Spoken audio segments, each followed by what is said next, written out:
भारत बांग्लादेश सीमा पर मवेशियों की तस्करी की कोशिश कर रहे बदमाशों का पीछा करने गए बीएसएफ जवान का अपहरण कर लिया गया। बदमाशों ने बीएसएफ जवान के अकेले होने का फायदा उठाया।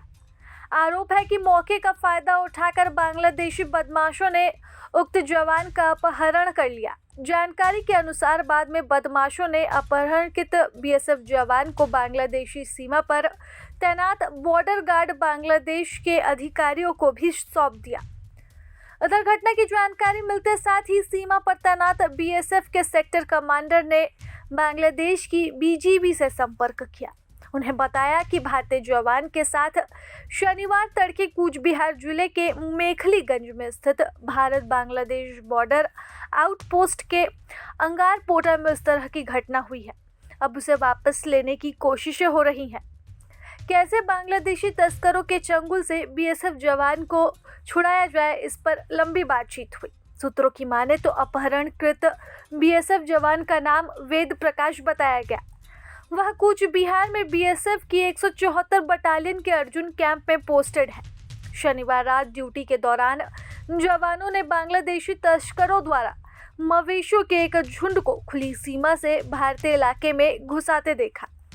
बताया जाता है कि वेद प्रकाश तस्करों का पीछा करने के दौरान अन्य जवानों से बिछड़ गए और अकेले रह गए।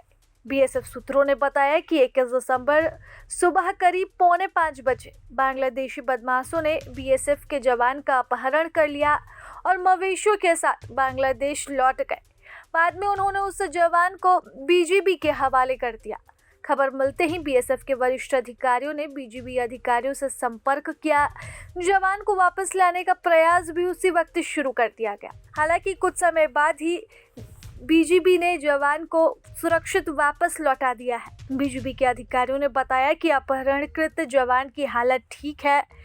आपको बता दें कि इस तरह की घटनाएं पहले भी हो चुकी है। इसकी वजह से सीमा पर तैनात बीएसएफ जवानों को इस तरह की घटना के बाद खुद की सुरक्षा के लिहाज से सतर्क रहने और समूह में रहने को कहा जाता है।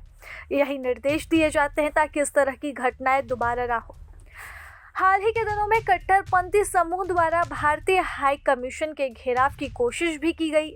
हालांकि पुलिस ने समय रहते स्थिति को संभाल लिया। इससे पहले ढाका और अन्य स्थानों पर भी भारतीय वीजा केंद्रों को अस्थायी रूप से बंद कर दिया गया था। शुक्रवार को इंडियन असिस्टेंट हाई कमीशन के बाहर हुई हिंसा में 2 पुलिसकर्मियों समेत कम से कम 4 लोग घायल हो गए थे। इस वक्त बांग्लादेश में तनाव की स्थिति है और जिस तरह से वहां पर हिंदुओं के साथ बर्ताव किया जा रहा है, उसके बाद से बांग्लादेश के प्रति भारतीय हिंदुओं का उबाल देखने को मिल रहा है। यही वजह है कि लगातार बढ़ते तनाव के बीच एक छोटी सी खबर भी आग के चिंगारी की तरह काम करती है। प्रभातखबर.com, विश्वास वही, रफ्तार नहीं।